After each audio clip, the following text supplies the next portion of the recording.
And so I returned, and considered all the oppressions that are done under the sun. And behold, the tears of the oppressed, and they had no comforter. And on the side of their oppressors, there was power.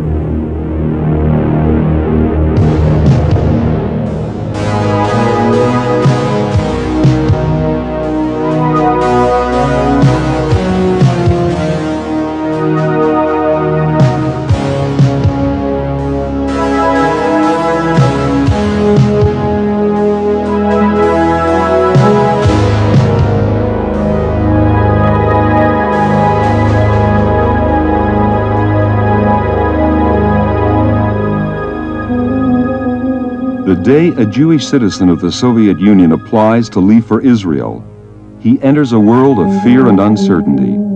The emigration process is long and arduous, and in the end, most applications are refused. For the refusenik, life becomes difficult, even dangerous. Эй, жид! Жид! Тебе говорят.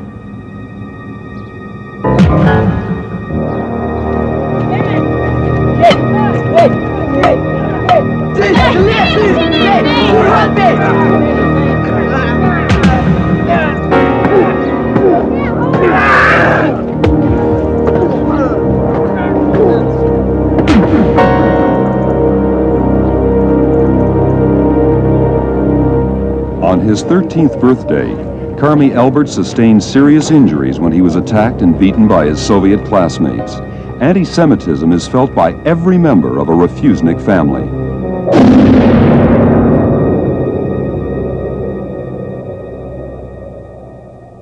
Пять лет тому назад я впервые обратился к советскому правительству с просьбой о выезде в Израиль, но получил отказ. По профессии я математик, но я был уволен с работы в тот же день, как только я попросил визу на выезд в Израиль. Лишилась работы и моя жена, химик по специальности. Моя дочь была отчислена из института. В мае 1981 года я был арестован на встрече моих товарищей и друзей на лекции по истории еврейской культуры, которая проходила на квартире моего товарища. Когда лекция началась, то неожиданно дверь открылась, и большая группа милиции и лиц в штатском ворвалась в квартиру. Лекция была разогнана, а я был арестован по обвинению в нанесении удара милиционеру. Я не делал этого, и многие из свидетелей подтверждали мою невиновность. Но я был сразу же арестован и помещен в бывшую царскую тюрьму Кресты, где содержался вместе с уголовниками. На площади в камере в 7 квадратных метров содержалось 8 уголовников. В камере не было дневного света, и месяцы я провел в ней при круглосуточном электрическом освещении. Постоянное ощущение голода, постоянная угроза физической расправы висела надо мной. Прокурор лишил меня не только права на письма, но также и на встречу с адвокатом. Я был осужден для устрашения моих товарищей, для устрашения отказников. Я это знал. 6,5 месяцев я провел в тюрьме и 6 месяцев в ссылке в Сибири. Вернувшись в Ленинград, я не мог найти работу, и потом по направлению исполкома был направлен в котельную на работу оператором газовой котельни кочегаром. Я математик по специальности, но мой заработок составлял только 60 рублей. Для сравнения я могу сообщить, что я плачу за квартиру 50 рублей. Это смехотворная сумма, которая ниже официального прожиточного минимума. Я заявляю, что ни новые угрозы нового судебного преследования, ни тяготы не заставят нас изменить свое решение. Мы будем добиваться выезда в Израиль.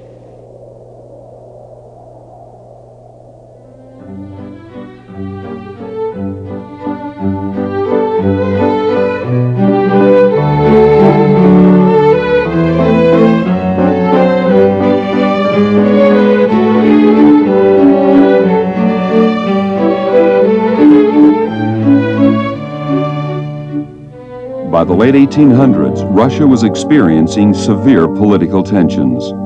As the gulf between peasant and nobility widened, the Tsarist regime shifted blame for national misfortune to the Jews. Already confined to an area known as the Pale of Settlement, the Jews now fell victim to mob violence, the pogrom.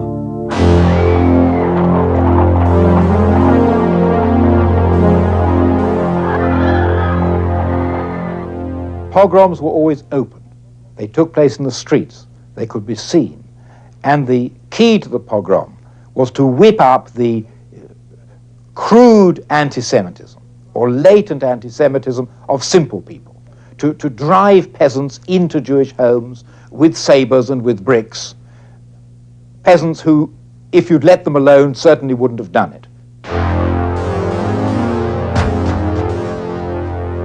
And the reactions to the pogroms by the Jews were to feel that Russia, in which they had made such contributions, in which they wished to live, against which they harbored no sentiments of hostility, that Russia had turned against them. By 1914, the storm of anti-Semitism had driven as many as 2 million Jews to emigrate.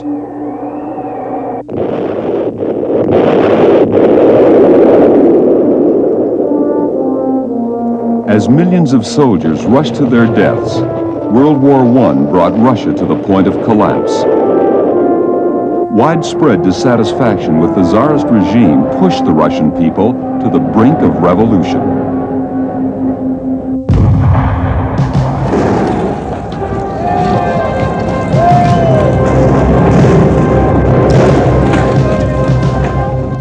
The revolution was over. A new chapter in Russian history had begun. It was a time of great hope for them.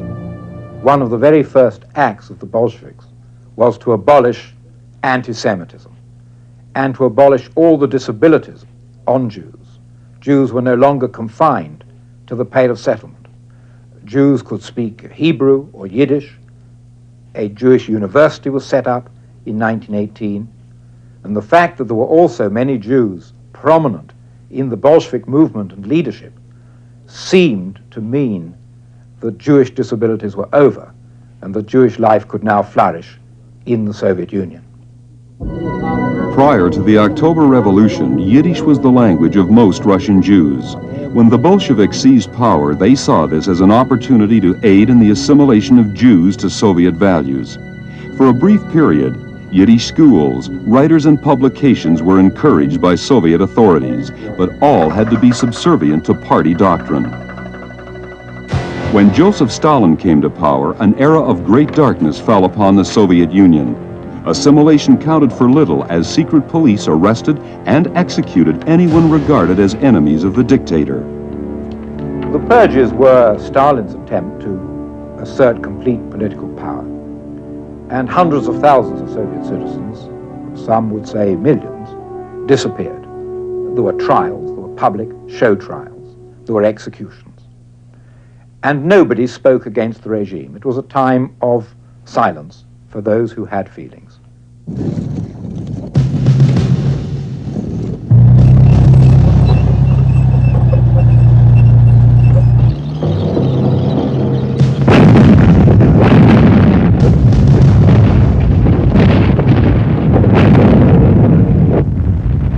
Early in 1941, the German army invaded Soviet territory. As the Red Army retreated, large population areas were left helpless in the face of the German advance. Almost none of the Jews who remained in the cities and towns occupied by the Nazis survived the war.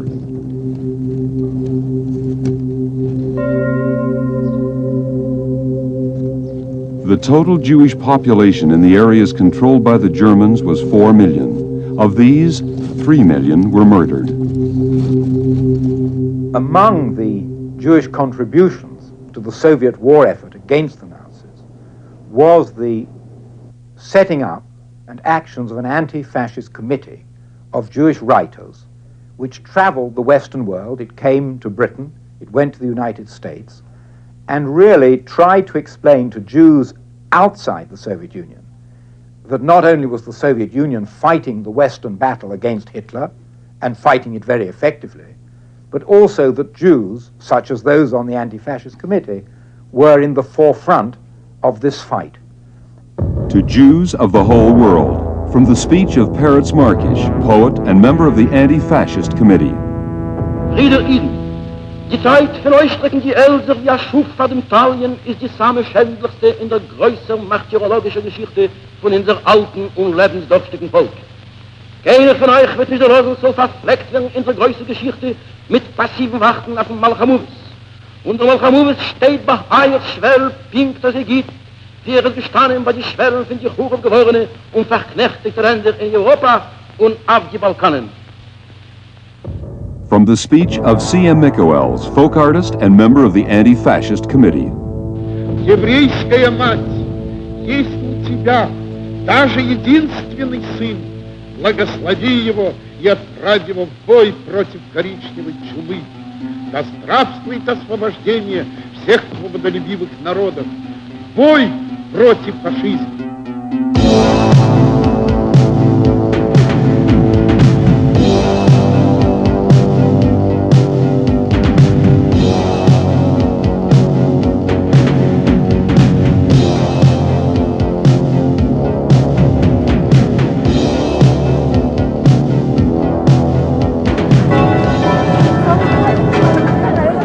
When the war came to an end, there was a brief period when the Jewish participation was recognized. Many Jews received the highest orders for bravery.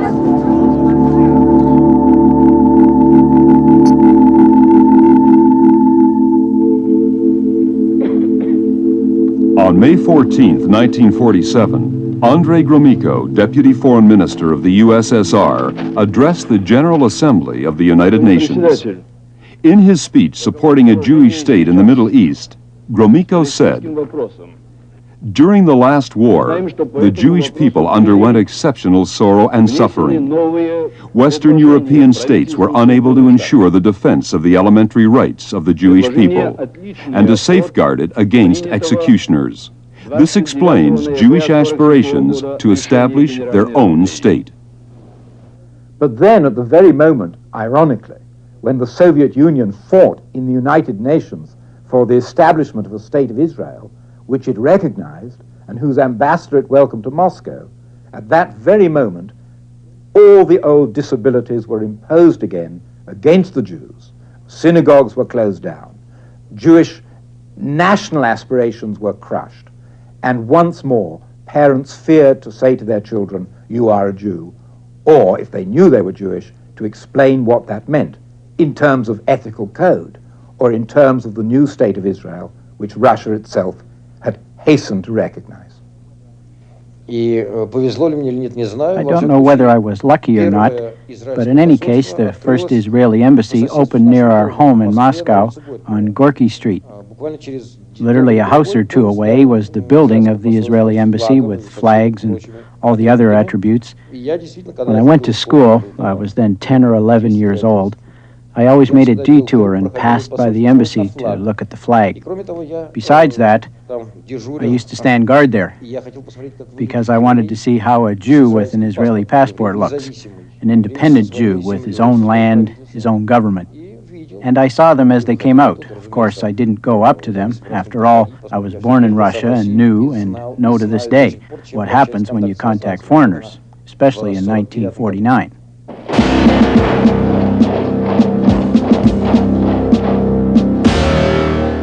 In 1949, anti-Semitism reached a climax.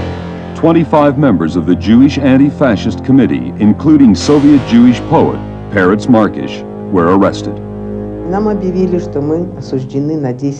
And so, we were condemned to 10 years of exile in distant Kazakhstan as family members of a traitor to the motherland. That was how they put it. In answer to my question to those who came to get us, "But where is my husband? And what is his fate?" the colonel in charge of the operation told me I'd never know. The Markish family, like thousands of other exiled families, were victims of Stalin's systematic campaign to crush Jewish life. As far as I can remember, I can say that we had no hope, almost none, while in exile, that Father was alive. And we never spoke about it to each other. It would have been inappropriate. We didn't speak about whether Father was alive or not, but each of us, in the depth of his soul, was almost certain that he was no longer living. And only if a miracle happened would we find out that Father was alive when we returned from exile. We couldn't find out from anyone what had happened to Father. Stalin was dead. Hundreds of thousands of political prisoners were released. Among them were the exiled families of the Jewish Anti-Fascist Committee. The next day, we were all summoned to the military board of the Supreme Court of the USSR, and one after the other, they summoned us and reported the terrible news. Each one who left the general came out and whispered, "Shot." No one dared to ask when. I was the youngest, and maybe because of that, I was the boldest. When my turn came, I went up to the office of the general. He rose and smiling came toward me and asked, "Have you guessed why you were here?" I had guessed. And I was terrified. But I wanted to hear from his own mouth everything that could be learned about Markish. I answered him with trembling lips, "No, I'm here for you to inform me of my husband's fate." Then pushing a glass of water towards me, he said, "On August 12, 1952, your husband was shot."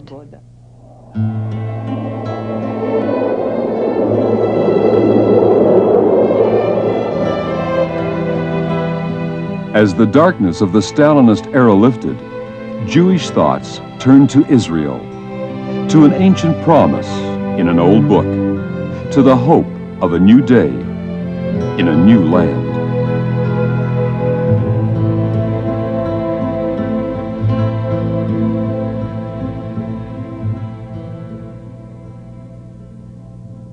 И когда я сравниваю свое мироощущение, мировоззрение с тем, которое было у меня 5 лет назад, то это можно уподобить тому, как будто бы я взобрался на высокую горную вершину и вижу огромную панораму вокруг.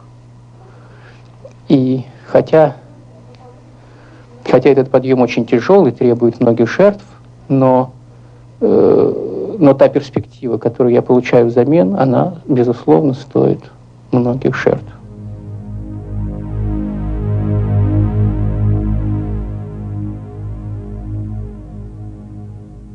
С того самого момента, когда я ощутила Израиль в себе, в своей судьбе, ко мне пришло ощущение единения и причастности к судьбе своего народа. Это необыкновенное чувство исторической, культурной, кровной связи со своим народом. Особенно я ощущаю это в момент еврейских праздников, когда я знаю, что именно в этот момент миллионы евреев ощущают, чувствуют то же самое, что и я, вспоминают свое прошлое, думают о будущем. И это ощущение приходит теперь ко мне не только в дни праздников. Я чувствую это повседневно, каждую минуту. И моя мечта, чтобы это ощущение было у меня не только вопреки тем обстоятельствам жизни, в которых я нахожусь, чтобы оно было всегда. А это может быть только в том случае, если я буду вместе со своим народом, в моей стране, на моей родине, в Израиле. И в этом смысле можно говорить, что наша алия, движение вверх, уже началась. Потому что в таком понимании это не только географическое и физическое перемещение, это некоторые духовные движения. И мы уже чувствуем его. Но, как и любое движение, оно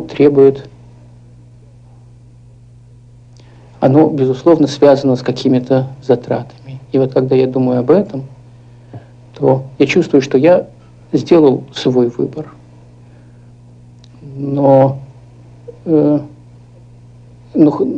И, с одной стороны, я хочу, чтобы и дети мои следовали за мной. Но когда я думаю о том, какие жертвы им, может быть, придется принести на этом пути, то мне становится страшно. Все. Я хочу сказать, что дети моих детей и внуки моих внуков, они должны жить в Израиле. И только тогда они будут чувствовать себя полноправными евреями. Только тогда они выберут тот жизненный путь, который они хотят.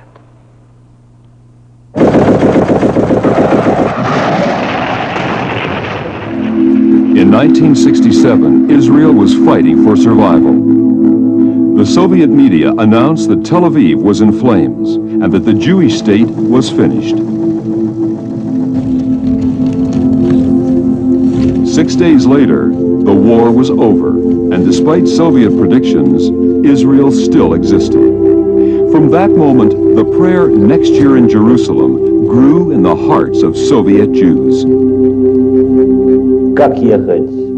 Strictly speaking, we didn't yet know how to leave, but we knew that individual cases of departure had already occurred, and we began to seek ways and opportunities. We knew that we needed an invitation. And finally, in mid-1972, we received such an invitation and submitted documents for a visa. This was a lengthy procedure, connected with a huge amount of unpleasantries, with confrontations at work and with public disgrace. As soon as I submitted documents, I was fired from work as an anti-Soviet element. After waiting about 6 or 7 months, sometime in February or March of 1973, I received my first refusal. In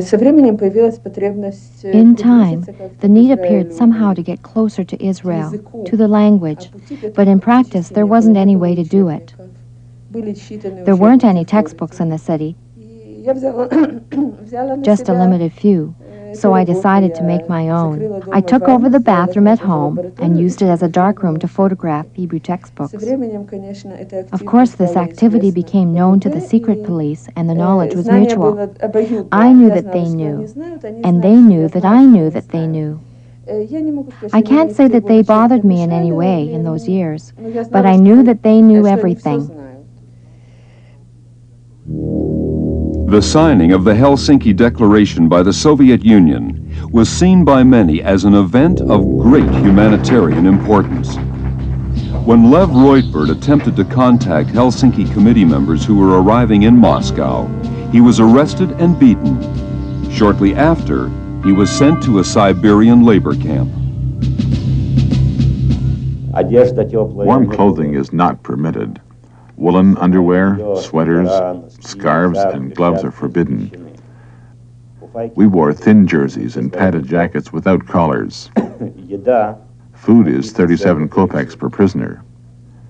As a result of this so-called fortified diet, during the first 3 to 4 months I lost over 20 kilos. After this, it is no longer possible to lose weight, since when only bones are left, a person doesn't lose any more weight. The system is constructed in order to bring a man to the point of exhaustion, to suppress him, psychologically and morally. On October 7th, they arrested me. They came to my house early in the morning, dragged me out of bed, told my mother and father that it was only for a couple of hours. They simply wanted to finish their interrogations. I didn't take anything with me. I left with them and returned home a year later. Ruth was charged with anti-Soviet activity and received a 1-year sentence.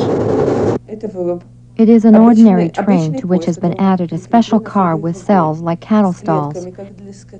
There's room for 6 people, but they force 26 into each cell. And this train travels only at night, that is, when no one can see. Along the way, each night or second night, they left us in a different prison in order to assemble the entire group which was traveling to the same prison district in Mordovia. This trip took a month, and it was extremely difficult. It was much more difficult than prison because in transit it was impossible to wash. There was no chance to drink, and they only allowed going to the toilet twice a day and the rest as you like. All of the food was terrible. It was herring and underbaked bread. Physically, those were very difficult days.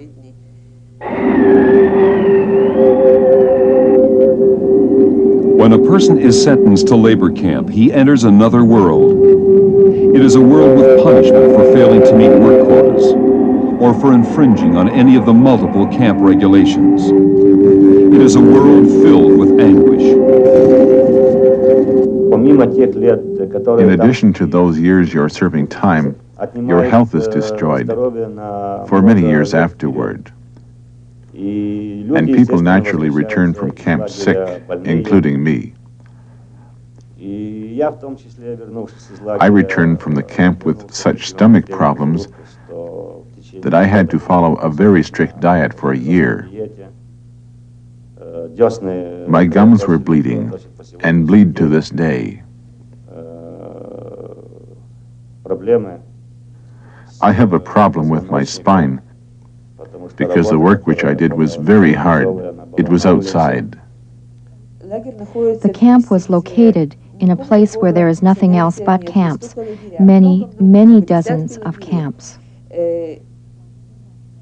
Some men's political, one female political, and the rest criminal camps of various disciplinary levels. Normal security, intensified security, and maximum security. The road along which I first brought wood and heavy containers, and in the zone where I later mixed cement, was called the Road of Death. When you wade through knee-deep mud, dragging a load on this two-wheeled cart weighing several hundred kilos, and when you are not fed, naturally this exhausts a man to the ultimate degree. The work was supposedly light. We had to sew canvas gloves, but after I sewed them, there wasn't any skin left on my hands because it was such thick, thick canvas. We had to fulfill a quota, which was impossible to do in 8 hours of work. It was therefore necessary to sit and sew for 12 or 13 hours. After I returned to Odessa, I was again unable to find work, since it was written in my workbook, fired in connection with arrest. No one would take me, and for 7 months I made the rounds to almost every enterprise in search of work. They tried again to institute proceedings against me for parasitism.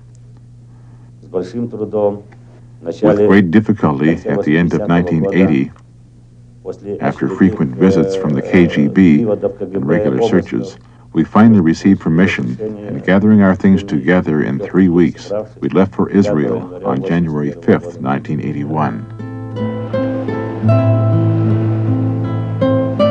Lev Reutberg now lives in Israel with his wife Lilia.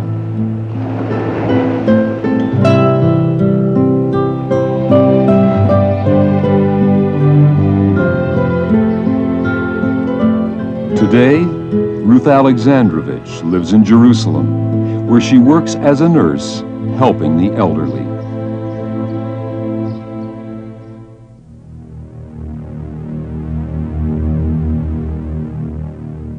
Что можно сказать о прошедших годах?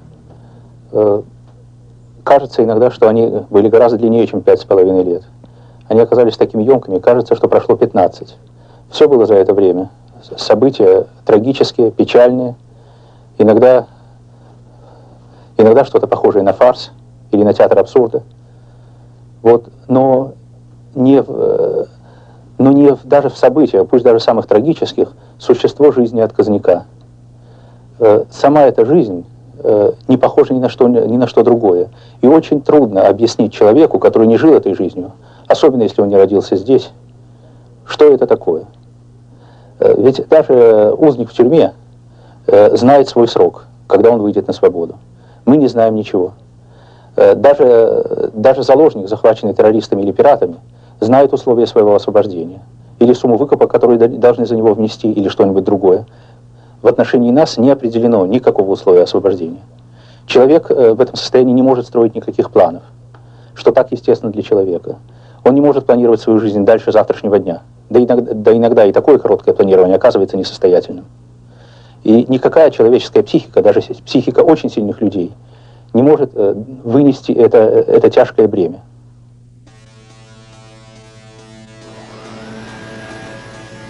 Промышленным предприятиям, научными учреждениями, которые работают на оборону, которые работают на вооруженные силы.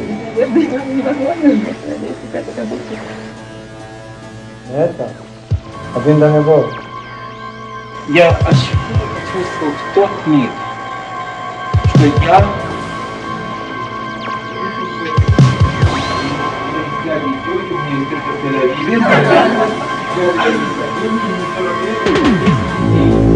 Иосиф, минутку, простите, сколько стоит это платье. Это понятно, да?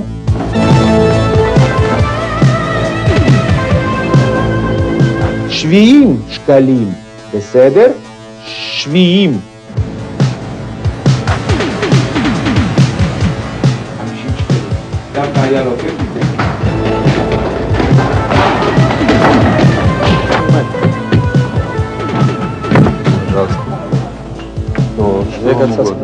Soviet authorities, in an effort to prevent the teaching of Hebrew, harass and intimidate those who attend Hebrew lessons.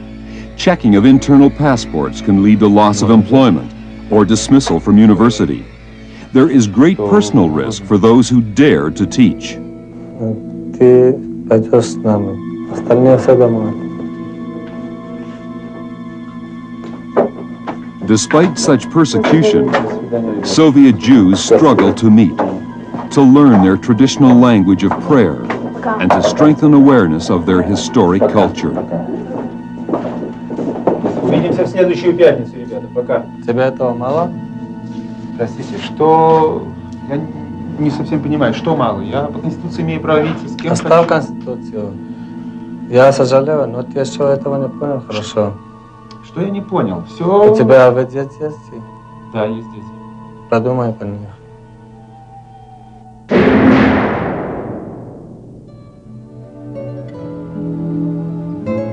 When Yuri Kolker, his wife Tanya, and daughter Lisa applied to leave the Soviet Union for Israel, they were refused. After 4 years of intense pressure, they were finally granted a visa.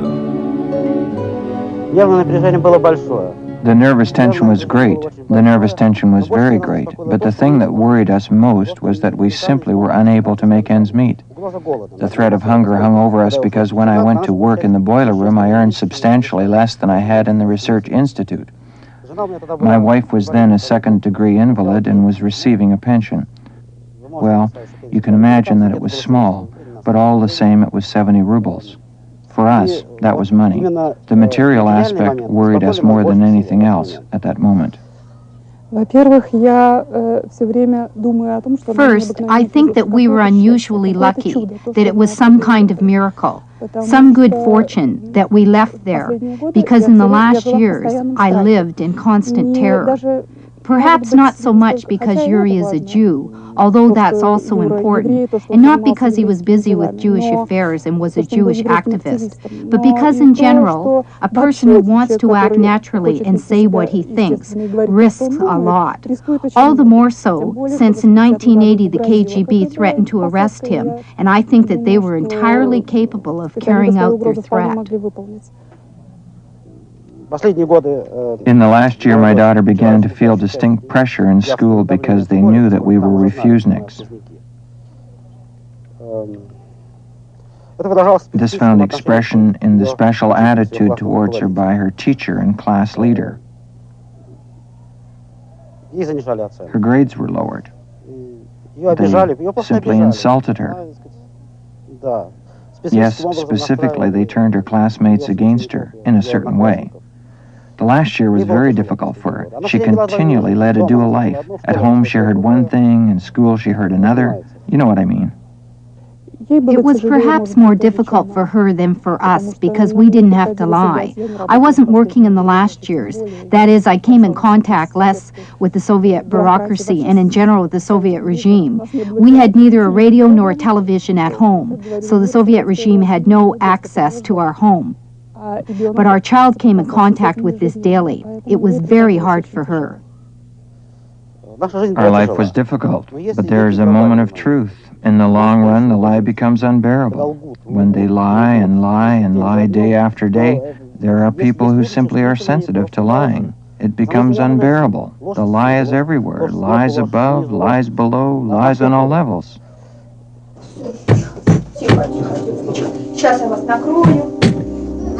Кто там? Послушайте, в какое время? Кто вы такие, собственно? Чего вы врываетесь посреди ночи? Есть у вас какие-то документы? Вы хозяин квартиры? Я хозяин. Познакомьтесь. Проводите гражданина в ванную. Ну, послушайте, Петру. Зачем мы вам нужны?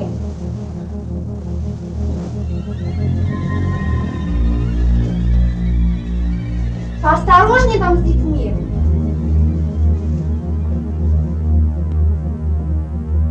Что они там делают? Да чтоб не понервничали. Families who apply to leave for Israel are singled out for special treatment by the secret police. In the last few years, they have stepped up harassment to discourage other Jews from applying and to intimidate those who have. The pressure on families is enormous. Imprisonment or exile on trumped-up charges is always a possibility.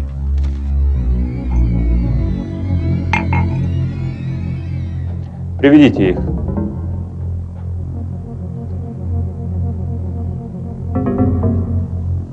О, сейчас узнаем, что там произошло. Что, закончили? Проходите. Что это? Это я у вас должен спросить. Где вы это взяли? Здесь. Как же оно сюда попало? Разберемся. Похоже на наркотики. Возьмите в лабораторию на экспертизу. А это подпишите у понятых. Как только мы получим результаты экспертизы, мы еще встретимся.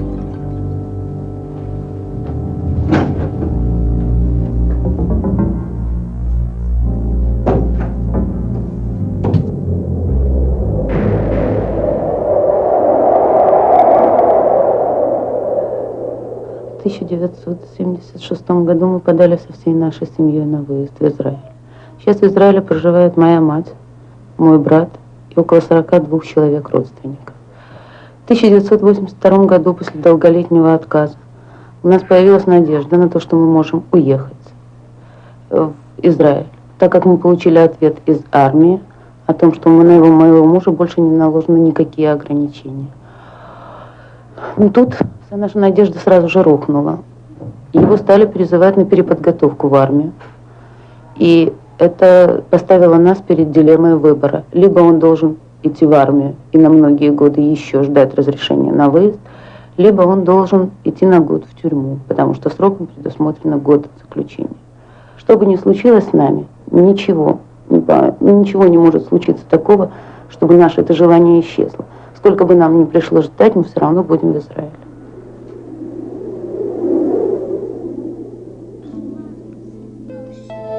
When Luba Bar Menachem received an exit visa, it meant separation from her parents. For years, she tried unsuccessfully to bring her parents to Israel, to her home, to her own children. But permission was denied, and the gates remained shut. My parents gave Russia so much. My father fought in World War II. He fought in many battles and received many medals. He gave his country all his strength, his health, and everything else that a person can give.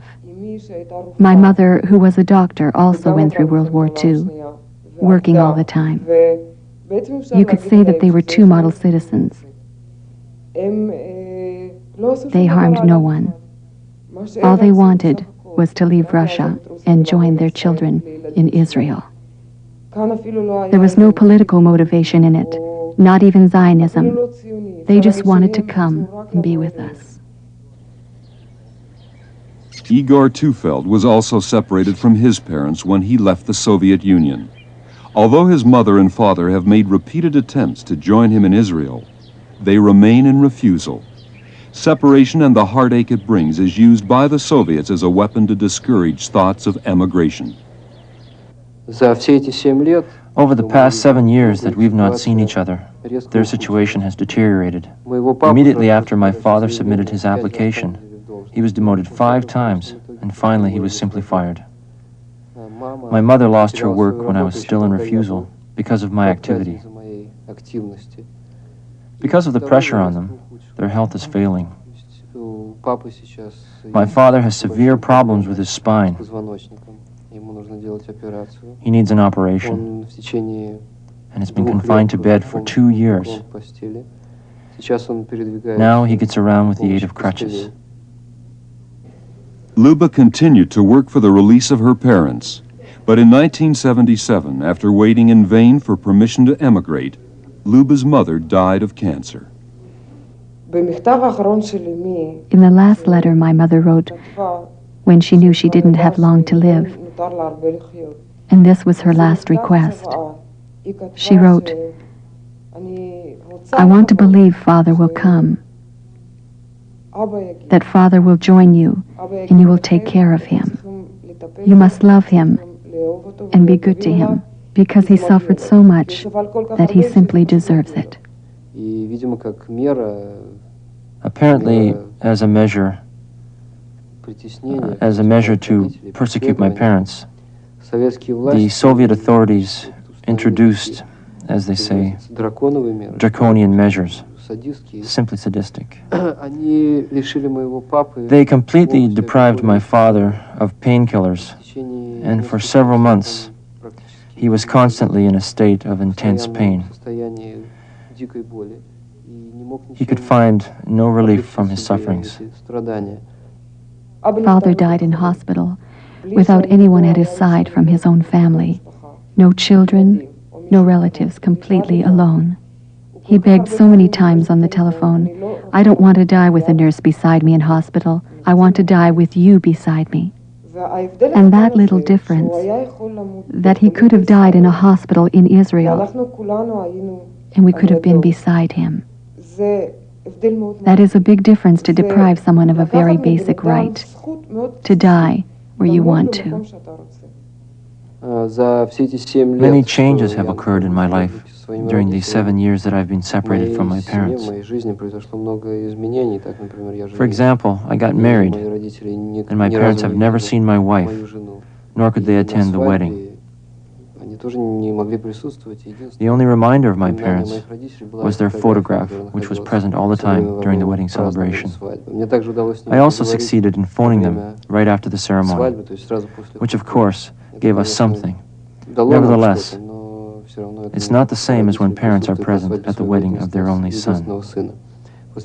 Since then, a grandson has been born, whom they have never seen, and soon he will be 3 years old, and for them this is very difficult. They were left in some sort of vacuum, without work, without friends, without children, sitting on their suitcases, weeks, months, and years, waiting for that magic moment, the moment we all dreamt about, when they could leave. That is what they were waiting for, and I know that we were waiting here.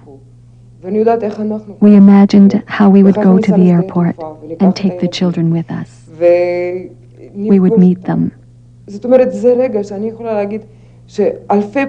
I mean, I played that moment out in my mind again and again, until slowly the fantasy faded,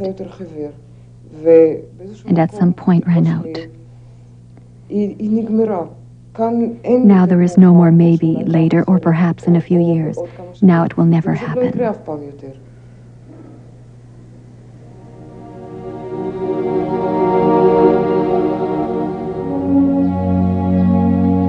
It is very difficult for me without them.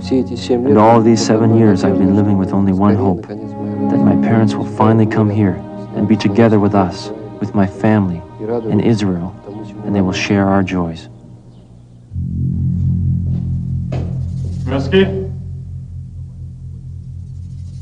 In a land of labor camps and prisons, there are those who are paying the price for their faith and dreams. Even in the darkest corner of the Soviet Union, the flickering hope of freedom cannot be extinguished.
Мое имя Леонид Кельберт. Я кинорежиссер. В отказе 4 года. Собственно, я кинорежиссером я перестал быть 4 года назад, поскольку я уволился с работы до того, как подал документы. И после этого я уже не мог работать по специальности. 1,5 года я был без работы, а затем мне удалось устроиться более-менее близко к моей профессии. Тем не менее, я не чувствую разочарования, поскольку жизнь в отказе, несмотря на все сложности и превратности, оказалась для меня гораздо более значительным, более важным, более творческим периодом времени, чем вся жизнь перед этим.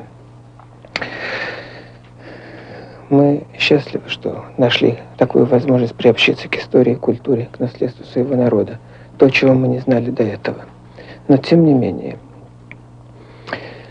мы постоянно чувствуем, как ситуация меняется, как увеличивается напряжение, как проходит время.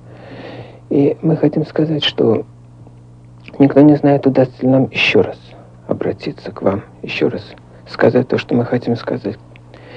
Мартин Бубер когда-то сказал, что евреи — это общность людей, основанных на общей исторической памяти. Да. Но наша историческая память полна не только великих событий, но и печальных. История делается и сегодня. Мы со своей стороны готовы делать историю до конца, но это зависит не только от нас. Ее делаем не только мы. Ее делает каждый еврей, где бы он ни жил, где бы он ни находился. И сегодня, сейчас, отсюда мы пока еще хотим напомнить ему об этом, о том, что наша общая история делается нашими общими руками. И от того, какой она достанется нашим внукам, нашим наследникам, это зависит от нас, от каждого из нас сегодня. Все, спасибо.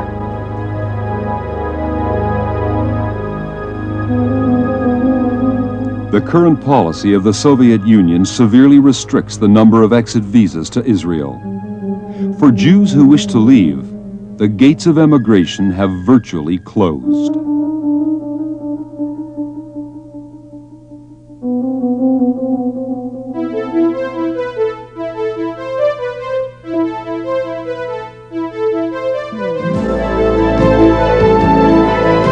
Therefore, the days are coming, says the Lord, when men shall no longer say, as the Lord lives, who brought up the people of Israel out of the land of Egypt, but as the Lord lives, who brought up and led the descendants of the house of Israel out of the north country, and out of all the countries where he had driven them. Then they shall dwell in their own land. I will go before you, and make the crooked places straight. I will break in pieces the gates of brass, and cut asunder the bars of iron. I will give you the treasures of darkness, and the hidden riches of secret places, that you may know that it is I, the Lord, the God of Israel, who call you by your name.